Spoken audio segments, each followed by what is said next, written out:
제가 제일 좋아하는 찬미 가운데 하나가 이 108장 참 아름다워라 하는 찬양입니다. 이 찬양을 우리가 함께 이렇게 부르니 하나님께 큰 영광입니다. 오늘 담임 목사님과 또 수석 장로님 또 모든 성도님들 한 50여 분이 우리 힐링 캠프를 가셨습니다. 또 지금은 비가 그쳐서 너무 다행입니다. 안전하게 그 연수원에 도착하고 또 예배를 하늘 아버지께서 베풀어 주신 천연계 가운데서 드릴 것을 생각하니 제 마음이 너무나 기쁩니다. 우리 성도님들 이 기쁘고 축복의 안식일 우리 함께 교회를 찾으셔서 예수님의 뜨거운 사랑으로 함께 하시니 너무나 환영하고 또 축복드립니다. 하나님께서 주시는 은혜와 축복이 우리 인천 세천사교회에 함께 하신 한 분 한 분에게 또 방문해 주신 우리 장로님 가정에 또 여러 가지 사정으로 방송으로 예배 드리는 우리 모든 분들께 가득 임하시길 소망합니다. 오늘도 옆사람과 함께 주님의 뜨거운 사랑과 소망을 담아 인사하고 시작하겠습니다. 하늘까지 함께 갑시다. 안아주고 손잡아 주시면 감사하겠습니다. 감사합니다. 오늘 설교 제목은 나는 쇠하여야 하리라 라는 제목으로 시작합니다. 한 사람이 있었습니다. 우리 사랑하는 여러분, 오늘 우린 이 한 사람에 대해서 이야기를 나눌 것인데요. 시대의 소망 저희가 매주마다 묵상하고 있는데 이번 주는 그는 흥하여야 하리라 제목입니다. 이 사람은 광야에서 메뚜기 콩과 야생꿀을 먹으며 살았고 낙타 털옷을 입고 허리에 가죽띠를 띠었습니다. 그의 외모만큼이나 그의 메시지는 거칠었지만 단순하고 강력했습니다. 수많은 사람들이 그의 메시지에 귀를 기울였고 예루살렘과 또 유대 전역에서 사람들이 그에게 나와 침례를 받았습니다. 그는 마치 새로운 시대를 여는 영웅처럼 보였습니다. 사람들은 그를 보며 당신이 혹시 그리스도이십니까? 하고 물었습니다. 그가 단 한 번이라도 네, 그렇습니다 라고 말했다면 수많은 사람이 그의 추종자가 되었을 것입니다. 하지만 그는 어떻게 대답했죠? 아닙니다. 나는 그리스도가 아닙니다 라고 대답했습니다. 그리고 나는 그분의 길을 예비하기 위해 보냄을 받은 자일 뿐입니다 라고 말했습니다. 얼마 후 그의 제자들이 그에게 다가와 불만을 토로했습니다. 우리 봉독했던 요한복음 그 바로 앞에 있는 절입니다. 그들이 요한에게 가서 이르되 랍비여, 선생님과 함께 요단강 저편에 있던 이 곧 선생님이 증언하시던 이가 침례를 베풀 때 사람이 다 그에게로 가더이다 라고 말했습니다.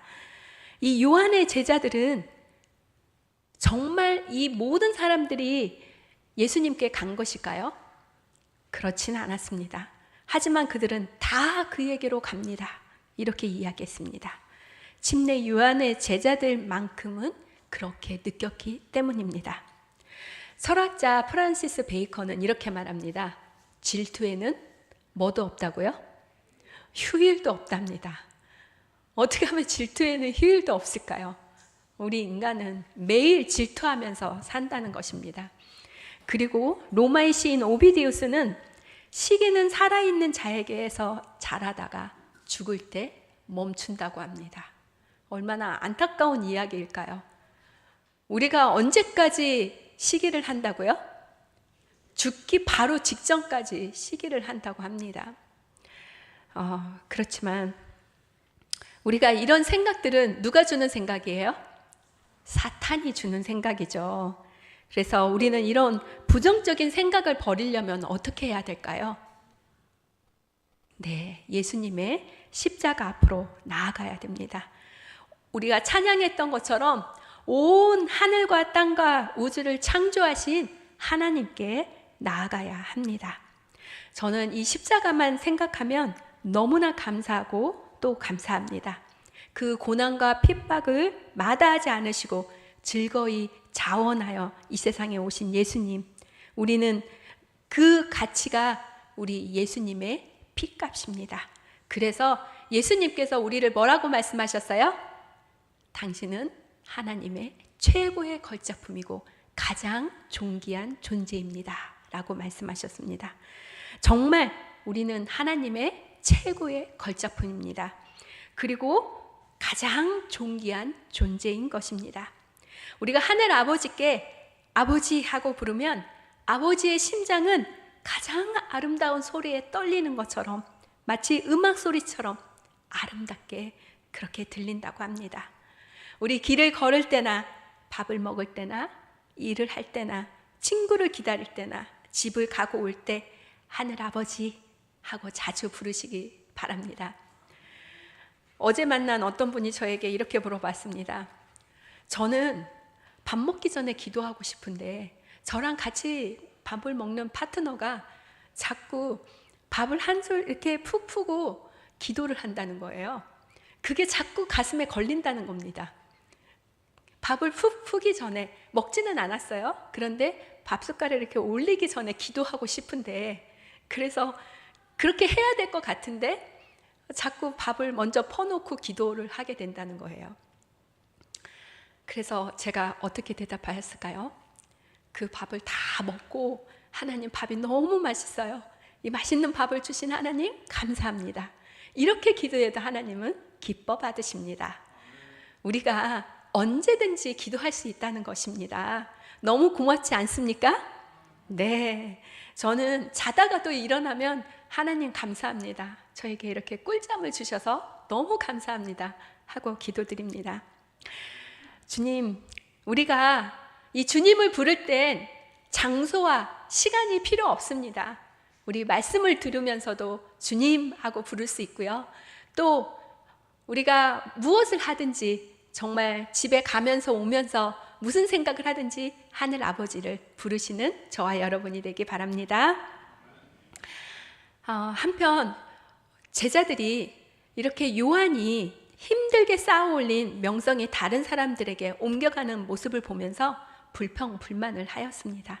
침례 요한은 그럴 때 어떻게 하였을까요? 함께 불평하고 불만을 이야기했을까요? 그러나 영감의 글은 시대의 소망은 이렇게 얘기합니다. 요한은 선천적으로 인간에게 공통된 결함과 약점을 가지고 있었으나 거룩한 사랑의 접촉은 그를 변화시켰다. 아멘. 요한도 우리와 똑같은 사람입니다. 똑같은 사람이기 때문에 공통된 결함과 약점이 있었어요. 그도 배고팠고, 그도 다른 사람들을 보면 사랑하고, 또 어떤 때는 또 시기나 질투도 할 수 있었을 것이라 생각합니다. 하지만 그는 무엇으로 그를 변화시켰다고요? 거룩한 사랑의 접촉으로요. 저는 이 말씀을 들으면서 저의 가슴이 떨렸습니다. 거룩한 사랑의 접촉. 우리 부모님들이 아이들을 이렇게 쓰다듬거나 만질 때 찌릿찌릿 혹시 그러지 않으십니까? 바라만 봐도 좋은데 같이 이렇게 터치했을 때 그 접촉은 저의 마음도 떨리지만 우리 아이들의 마음도 떨림이 있을 것이라 믿습니다. 우리 부모님들은 자주 이미 큰 아이들이라 할지라도 안아주시고 또 보듬어 주시고 또 두들겨 주시고 이럴 때 정말 사랑의 그 접촉이 일어날 것이라 믿습니다. 이 침례 요한은 광야에서 거룩한 사랑의 접촉을 하였습니다. 이것은 침례 요한의 일평생 함께한 것입니다. 그렇기 때문에 그는 어떤 위험과 또 유혹이 올지라도 이것을 이길 수가 있었습니다. 그는 매일 거룩한 사랑을 접촉을 통해 인간의 자아를 죽이고 하나님 안에서 날마다 새롭게 태어나게 되었습니다. 그리고 그는 자신을 신랑의 친구에 비유했습니다. 결혼식에 신랑을 가장 가까이서 돕는 사람, 신랑과 신부가 만나 기뻐하는 모습을 보면서 자신 또한 그런 기쁨에 충만한 사람, 그것이 바로 그는 이렇게 표현했습니다. 신랑의 음성을 듣고 즐거워하나니 나는 이러한 기쁨이 충만하였노라. 아멘. 신랑의 음성을 듣고 기뻐하는 삶. 여러분, 하나님의 음성을 들으시죠? 하나님께서 우리한테 마음속에서 말씀하시고 말씀으로 말씀하시고 찬양으로 말씀하십니다. 그럴 때 그 음성을 듣고 충만한 기쁨이 우리에게 임하기를 바랍니다. 침례 요한은 신랑의 음성을 듣고 즐거워했습니다. 그리고 그 기쁨으로 충만해졌습니다. 우리 예수님께서는 그 기쁨이 우리에게도 임하시길 원하십니다. 그래서 저는 우리 사랑하는 성도님들과 저도 이런 기쁨에 충만하기를 간절히 기도합니다. 침례 요한의 제자들처럼 많은 사람은 교만과 경쟁심에서 자유롭지 못했습니다. 제가 소년반을 가르치다 보면 소년반에 우리 친구들이 그렇게 얘기해요. 어떤 친구가 너무 밉대요, 학교에서. 그래서 그 친구가 학교에 안 왔으면 좋겠대요. 그런 얘기를 가끔 해요. 그럴 때 그 친구는 서로 어떻게 생각할까 한번 생각해 보라고 합니다. 그런데 그럴 때 되면 깨닫는 게 있는 것 같아요. 그래서 다시금 멋쩍은 듯 웃으면서 그렇게 생각하면 안 되겠다고 이야기합니다. 우리가 그런 생각이 들 때마다 정말 우리 하나님께서 말씀하신 이 교만과 경쟁심에서 자유롭게 되려면 어떻게 해야 될까요? 이 당시 지도자들도, 종교 지도자들도 자신들을 떠나서 이 사람들이 침례 요한한테 가고 또 예수님한테 가고 그럴 때 분노했습니다. 그래서 그들은 이 침례 요한이 말한 그는 흥하여야 하겠고 나는 쇠하여야 하리라, 이 말씀을 반대로 나는 흥하여야 하겠고 그는 쇠하여야 하리라 라는 교만한 마음을 품었습니다. 이러한 인간적인 욕심은 복음의 사업에 큰 해를 끼치게 됩니다. 시기심과 경쟁심이 들어올 때 우리는 하나님이 아닌 누구한테 초점을 맞춰요? 사람한테 초점을 맞추게 됩니다. 하나님의 영광이 가려지고 분열과 오해가 생겨나며 하나님의 사업은 손상되고 맙니다. 또한 지나친 존경을 받은 인간은 스스로 어떻게 돼요? 겸손했던 사람들도 주위에 은해서 교만해지는 걸 저희가 볼 수가 있습니다. 그리고 스스로를 과신하게 되고 또 오류에 빠지게 됩니다. 그래서 우리는 사람을 높이는 것이 아니라 우리 하나님을 높이시길 바랍니다. 자, 침례 요한은 이런 위험한 상태에서 그런 오직 자기를 비우고 하나님께 나아갔습니다. 요한이 대답하여 이르되 만일 하늘에서 주신 바 아니면 사람이 아무것도 받을 수 없느니라. 하나님께서 주신 것이 아니면 사람이 받을 수 있을까요? 없습니다. 확신하시죠? 그래서 어떤 능력이나 권세나 명예나 그 사람이 받았을 때는 우리는 하나님이 주신 것이라 믿고 그것에 순종해야 합니다. 그럴 때 교회가 연합되고 평화를 이루고 또 주님의 사업이 발전할 수 있게 됩니다.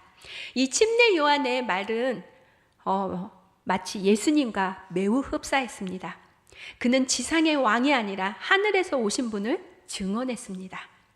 예수님은 아버지가 아들에게 모든 것을 맡기셨다고 말씀하시면서 오직 자신을 보내신 이의 뜻대로 행하셨습니다. 그렇기에 그분은 한량없는 성령을 받으셨습니다. 마찬가지로 우리도 그리스도를 따를 때, 즐겨 자아를 비울 때 성령을 한량없이 받을 수 있습니다. 우리가 자신을 완전히 비워 그리스도께 모든 생각을 복종시킬 때 그분 안에 있는 신성의 모든 충만함이 우리에게도 임하게 됩니다. 전적인 순복은 구원의 열쇠이며 죄와 또 유혹에 대한 승리, 그리고 성령 충만의 열쇠라고 우리 또 한 목사님은 이야기했습니다. 지난주 우리가 묵상한 그런 말씀 가운데 위로부터 오시는 이는 만물에 계시고 땅에서 난 이는 땅에 속하여 땅에 속한 것을 말하느니라 라고 하였습니다. 하늘로 오시는 이는 만물 위에 계시나니 하나님이 보내신 이는 하나님의 말씀을 하나니 이는 하나님이 성령을 한량없이 부어주시기 때문입니다. 우리가 정말 위로부터 오시는 이가 만물 위에 계심을 믿고 또 땅에서 나는 이는 땅에서 속해서 땅의 것을 이야기한다고 합니다. 이 말을 영에 속한 사람은 영으로 말하고 육에 속한 사람은 육으로 말하게 되는 것입니다. 우리 하나님께서 이 성령님을 우리에게 한량없이 부어주시면 나의 이기적인 말을 하는 것이 아니라 하나님이 주시는 하나님의 말씀을 하게 되는 것입니다. 왜냐하면 하나님께서 성령을 풍성히 주시기 때문에 우리 안에 성령으로 가득 차 있기 때문입니다. 예수님께서도 이렇게 말씀하셨습니다. 나는 나의 원대로 하지 아니하고 나를 보내신 이의 원대로 하려 한다고 말씀하셨습니다. 나는 나의 뜻대로 하려 하지 않고 나의 보내신 이의 뜻대로 하려. 우리 예수님의 이 말씀처럼 우리도 우리의 생각이나 우리의 판단, 우리의 뜻대로 하는 것이 아니라 하나님의 뜻대로 하시는 저와 여러분이 되시길 소망합니다. 그럴 때 하나님께서는 성령을 한량없이 부어주신다고 말씀하셨습니다. 성령은 예수님께서 제자들에게 주신 최고의 선물입니다. 하나님께서는 더 필요하고 좋은 것을 주실 수 없으셨습니다. 왜냐하면 이 성령이 다른 모든 선물을 포함된 종합 선물이기 때문입니다. 제가 어렸을 적에 그때는 형편들이 다 이렇게 좋지 못했죠. 그래서 과자 사기 위해서 가게나 슈퍼에 가면 과자를 꼭 하나만 고르라고 하세요. 그래서 저는 고민합니다. 그래서 어떤 것이 맛있을까 고민하다가 하나를 선택하게 되는데요. 그런데 추석날이나 설 명절 때 같으면 부모님께서 특별한 은혜를 베풀어 주십니다. 그래서 그 가게에서 아주 크게 종합 선물 세트라는 게 있어요. 기억하시죠? 그 종합 선물 세트를 고를 수 있는 그 기회를 주시는데요. 그때만은 저는 한참 기다렸던 그런 추억이 있습니다. 정말 하늘 아버지께서는 그렇게 성령님을 우리에게 주시는 종합 선물 세트로 주셨어요. 그래서 모든 것을 포함한 가장 좋은 선물임을 우린 기억하시기 바랍니다. 이것을 베드로는 성령의 감동하심으로 이렇게 표현했습니다. 이로써 그 보배롭고 지극히 큰 약속을 우리에게 주사 이 약속으로 말미암아 너희가 정욕 때문에 세상에서 썩어질 것을 피하여 신의 성품에 참여하는 자가 되게 하려 하셨느니라. 아멘. 보배롭고 지극히 큰 약속을 우리에게 주셨습니다. 그 약속이 무엇이에요? 성령님이십니다. 이 성령님을 우리가 받으면 세상에서 썩어질 정욕에 대해서 피할 수 있습니다. 그리고 우리는 신의 성품에 참여하는 자가 되는 것입니다. 이 신의 성품에 참여하는 자, 신성한 성품에 참여하는 자, 그것은 하나님께서 그분의 품성, 나눠줄 수 있는 그분의 속성을 저에게 주시는 것입니다. 우리 성령의 9가지 열매 다 알고 계시죠? 그 성령의 9가지 열매를 저희에게 아낌없이 나누어 주십니다. 그래서 우리가 볼 때 저는 이 책을 여러분께 소개하고 싶습니다. 제가 5년 전에 이 책을 알게 돼서요. 매년 몇 번씩 저 혼자도 읽고 또 함께 나누어서 같이 읽기도 합니다. 이 개인적 신앙 부흥의 단계라는 이 책은 독일 헬무트 하우바일 목사님의 저서로 성령 충만을 받음이라는 부제를 가지고 있습니다. 혹시 이 책을 보거나 읽거나 들으시거나 하신 분 있을까요? 네, 많이 없으시군요. 제가 죄송합니다. 그래도 테레아 집사님 크게 손들어 주셔서 감사합니다.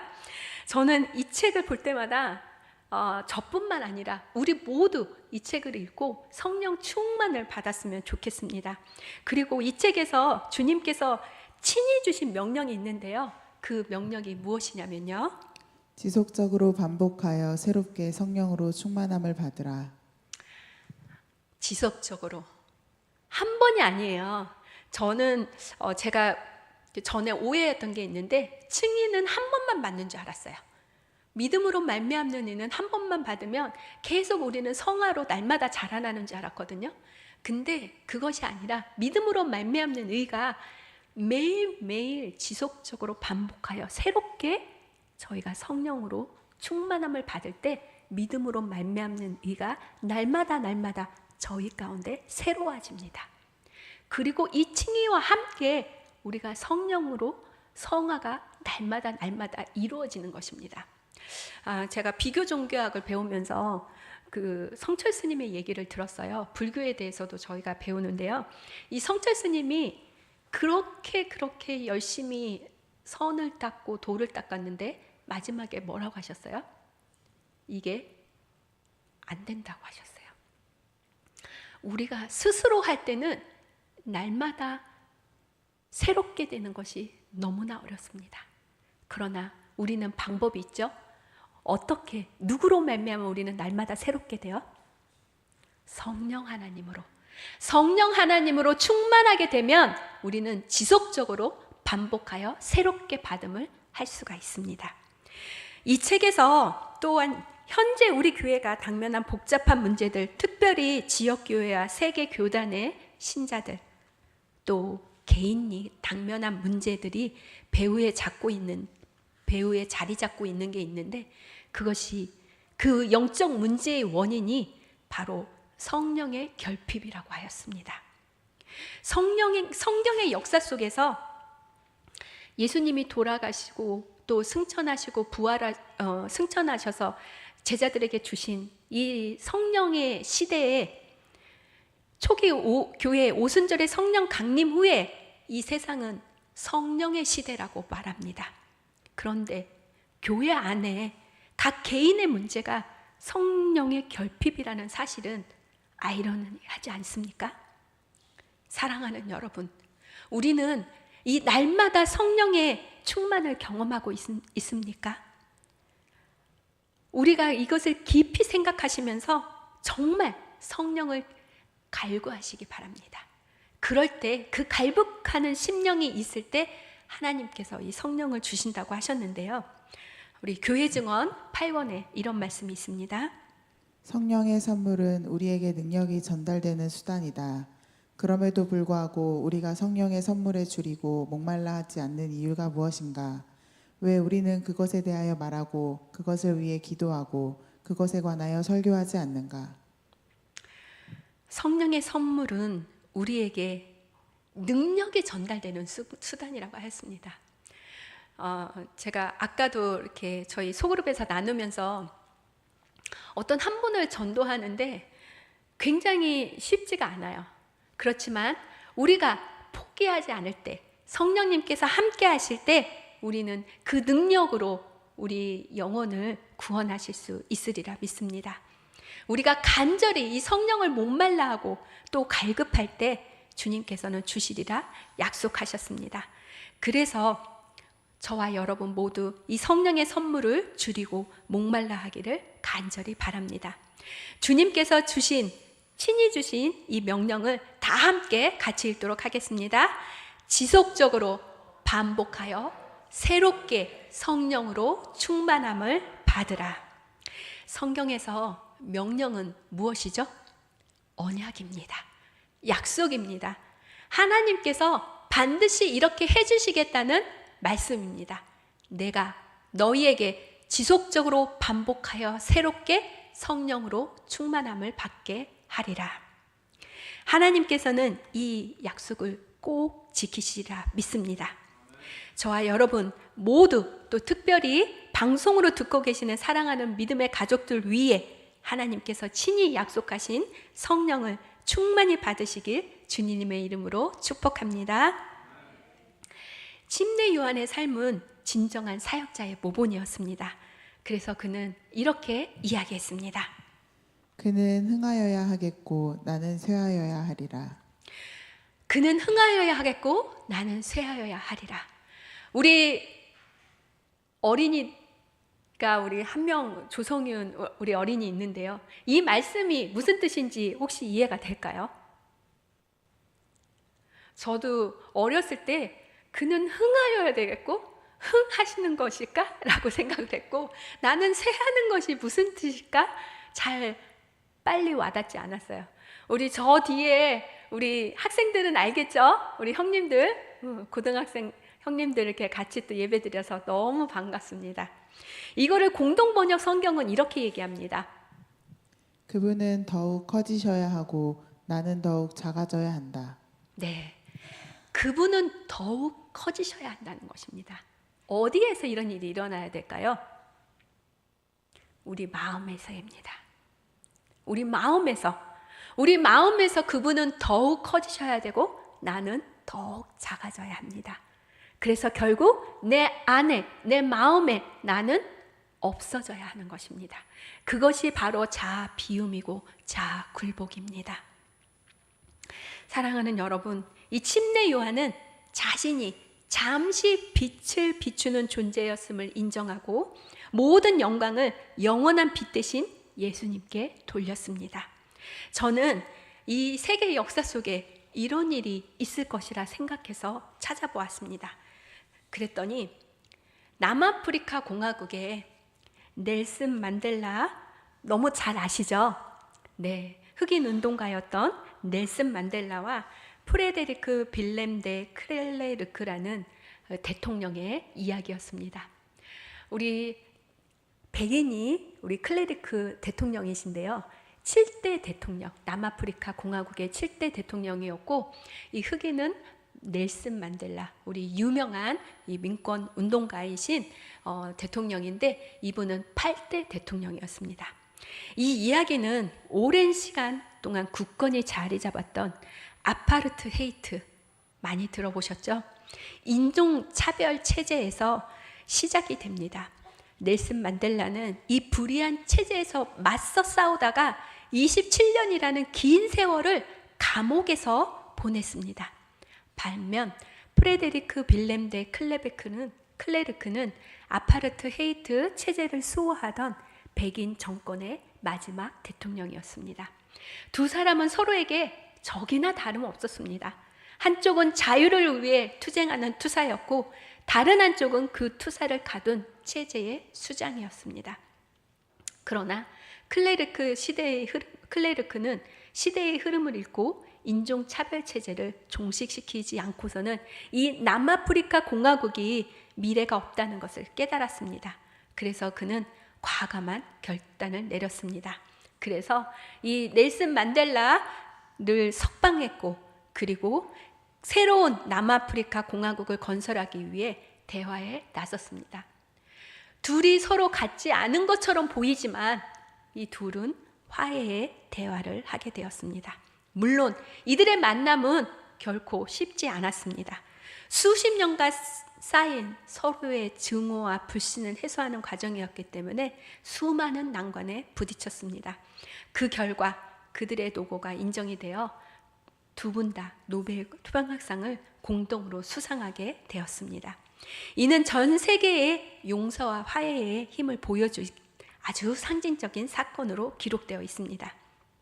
그리고 마침내 1994년, 얼마 안 됐죠. 네, 거의 한 30년 정도인데 남아프리카 공화국 역사상 최초로 모든 인종이 참여하는 자유 총선을 하였습니다.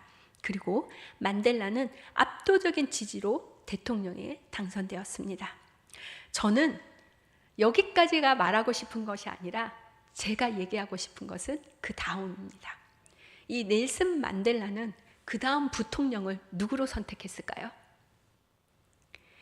이 전 대통령이었던 클레르크를 제1 부통령직에 선임을 했습니다. 여러분이 클레르크였으면 대통령이었다가 부통령을 할 수 있겠습니까? 그리고 이 사회는 정말 흑인과 백인이 첨예하게 대립하는 그런 사회였고, 백인이 월등하게 높은 위치에 있었습니다. 그러나 이 클레르크는 자신의 모든 것을 다 내려놓고 용감한 결단을 하였습니다. 넬슨 만델라가 이 남아프리카 공화국을 제대로 세우는 일에 돕고자 부통령직을 수락하였습니다. 그래서 그의 정치 인생을 그 부통령으로 마감을 하였습니다.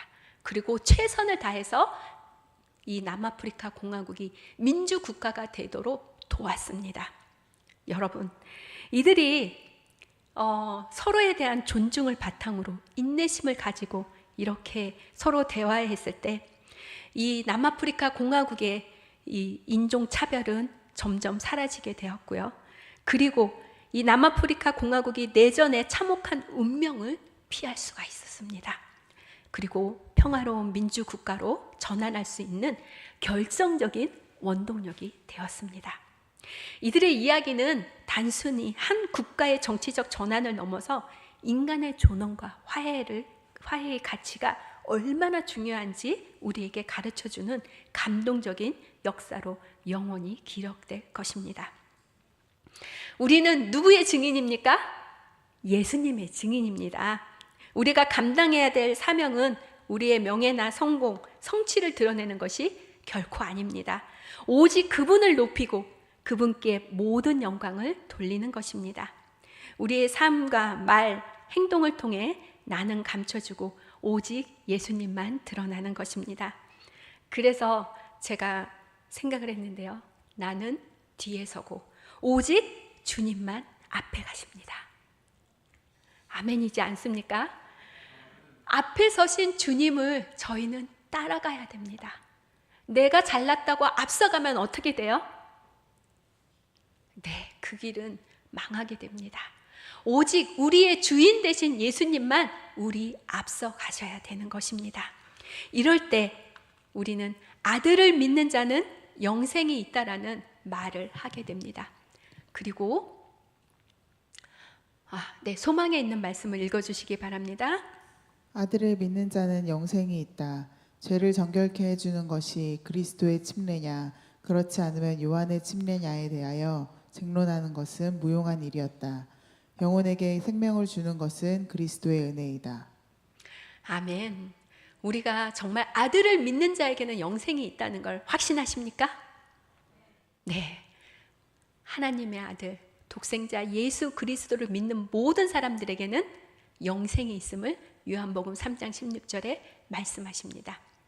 그리고 또 죄를 정결케 해주시는 것이 또 침례입니다. 그런데 그 침례를 그리스도의 침례냐 요한의 침례냐 이렇게 쟁론하는 것은 아무 소용이 없는 것입니다. 우리가 이렇게 중요하지 않은 것을 가지고 생각하는 것은 우리에게 도움이 되지 않습니다. 우리는 무엇을 생각해요? 영혼에게 생명을 주는 것은 그리스도의 은혜임을 생각하시기 바랍니다. 그리고 그것에 집중하시기 바랍니다. 우리의 생명은, 우리의 영생은 오직 그리스도로 말미암는 것입니다. 예수님께서 그들이 예수님의 제자들과 또 요한의 제자들 가운데 분열을 일으키는 것을 보셨습니다. 그리고 그 분열을 일으키기 위해서 사단이 온갖 일을 하는 것을 보셨어요. 그럴 때 그리스도께서 이렇게 하셨습니다. 그리스도께서는 오해나 충돌을 일으키는 모든 사태를 피하기를 원하셨으므로 조용히 당신의 사업을 중지하시고 갈릴리로 물러가셨다. 우리도 진리에 충성해야 하는 한편 불화와 오해로 이끌 수 있는 모든 것을 피하려고 힘써야 한다. 그 까닭은 언제든지 이러한 일이 일어나면 영혼들을 읽는 결과를 초래하기 때문이다.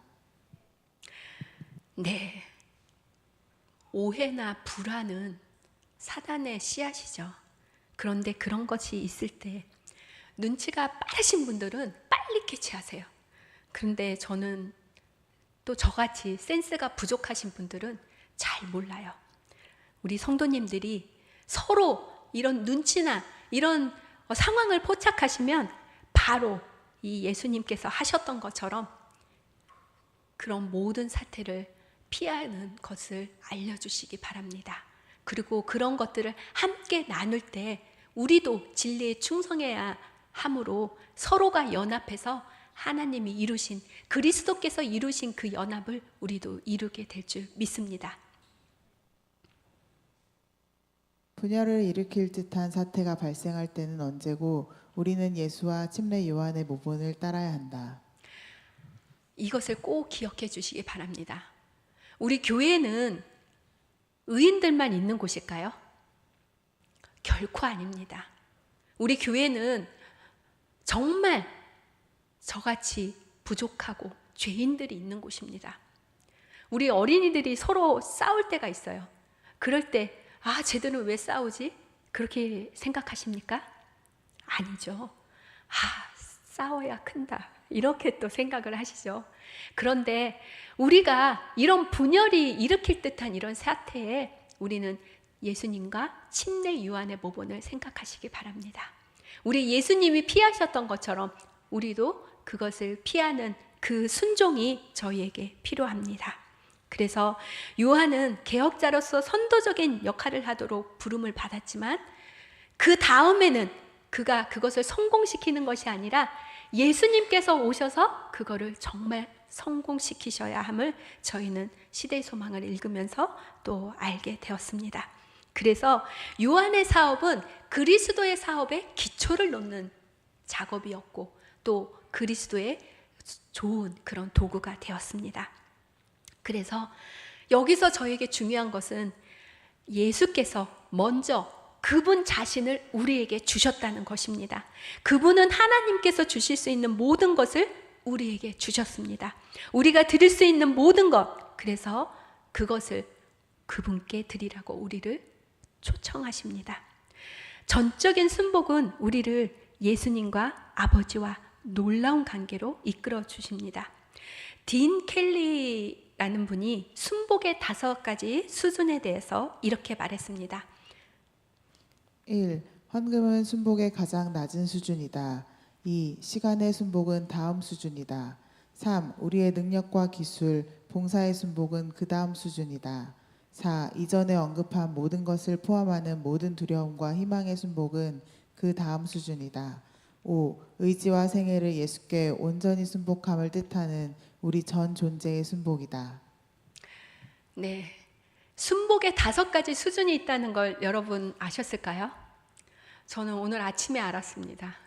오늘 아침에 새벽에 말씀 묵상을 하면서 이거를 나누었는데요. 순복의 첫 번째 수준이 뭐라고요? 헌금을 드리는 거예요. 우린 혹시 헌금을 드리는 게 나의 모든 것을 드린다고 생각하지 않으셨습니까? 2번째는 무엇입니까? 시간을 드리는 것입니다.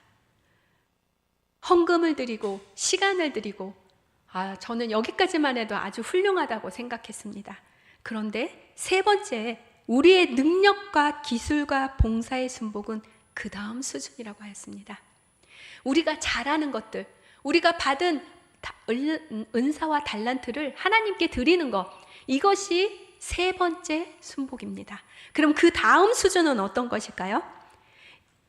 헌금과 시간과 능력과 기술과 봉사의 순복을 포함한 우리의 두려움과 희망의 순복은 그 다음 수준이라고 합니다. 여러분, 두려울 때 누굴 찾으십니까? 기쁠 때 누굴 찾으십니까?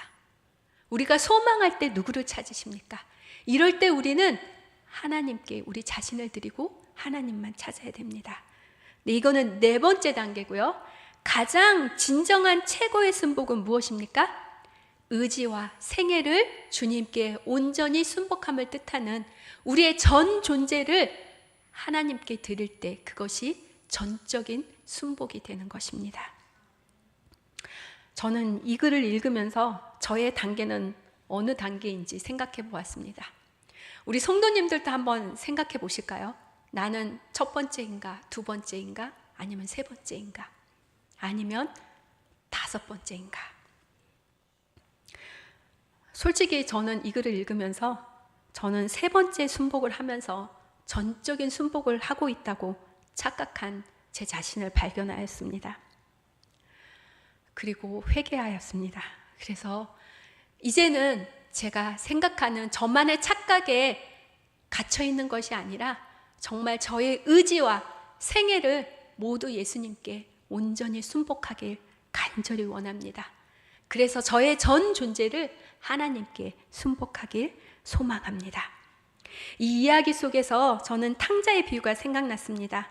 예수님의 비유에서 탕자가 떠나간 것만큼 우리가 멀리 가지 않은 것은 그나마 다행이라고 합니다.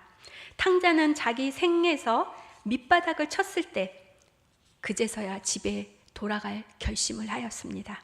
그의 부모의 집에 가까이 이르렀을 때 기다리던 아버지는 달려가 그를 포옹하였습니다. 그때야 그 아들은 아버지의 사랑을 분명히 이해했습니다. 그리고 그 사랑이 그를 순복하게 하였습니다.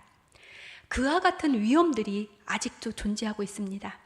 하나님께서는 어떤 사람을 부르시어 일정한 사업을 하게 하십니다.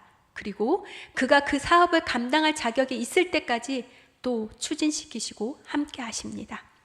사람들은 그 사람이 하나님의 사업을 감당하고 또 그 사업을 완성시킬 거라 생각합니다.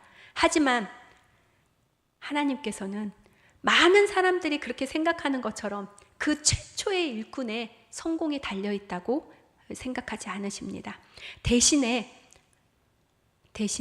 하나님께서는 그 자기가 하나님을 의지해야 할 것을 깨닫지 못할 때 우리를 다시 한번 깨우쳐 주십니다.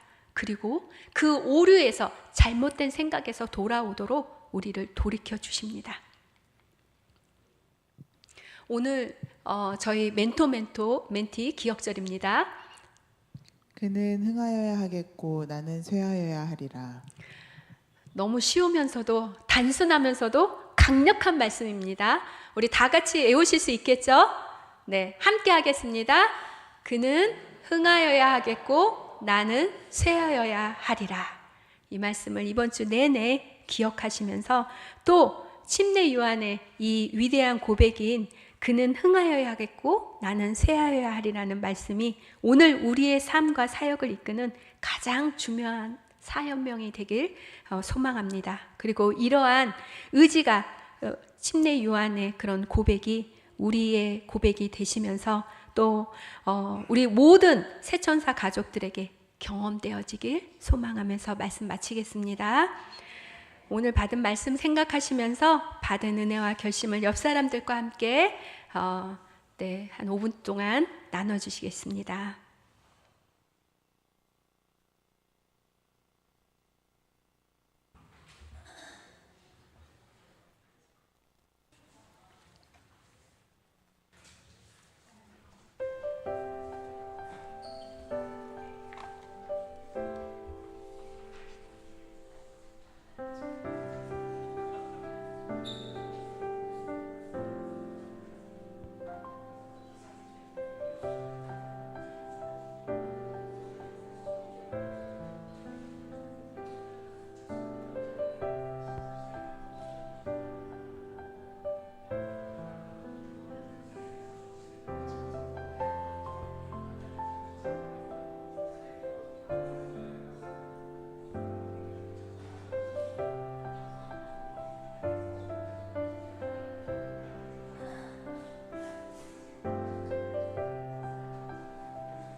이 시간 우리 김나는 집사님께서 나오셔서 말씀 나눠드리겠습니다.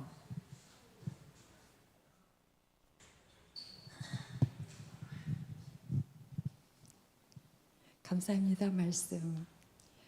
솔직히 말씀을 들으면서 우리는 본질상 또 본성이 씨가 솔직히 나는 흥하여야 하겠고 또 그는 쇠하여야 하리라는 그런 생각 갖고 있지 않습니까? 그런데 침례 요한이 거룩한 사랑의 접촉으로 인해서 변하는 그 모습을 보게 되는데, 그리하여 그의 입술에서 그는 흥하여야 하겠고 나는 쇠하여야 하리라 하는 그런 고백이 나옵니다. 주님의 사랑으로 그 진정으로 안아주심과 또 나는 너를 사랑한다는 그 음성을 계속 성령 하나님의 그 음성을 지속적이고 반복하여 새롭게 하여 주심으로 그 사랑으로 인해서 나는 비어지고 또 성령으로 충만함을 입게 되는 그런 모습을 보게 됩니다. 그래서 나의 이 의지와 생애 전 존재를 하나님께 드리는 그러한 삶이를 간절히 바라는데, 요한처럼 주님께서 저의 본질상 종자가 씨를 변화시켜 주시는 그 은혜에 있게 되기를 간절히 바랍니다.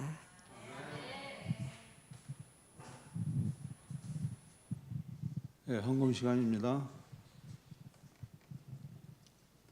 오늘은 9월 13일 안식일. 마리아는 지극히 비싼 향유 곧 순전한 나드 한 근을 가져다가 예수의 발에 붓고 자기 머리털로 그의 발을 닦으니 향유 냄새가 집에 가득하더라. 요한복음 12장 3절 말씀이었습니다. 헌금하시겠습니다.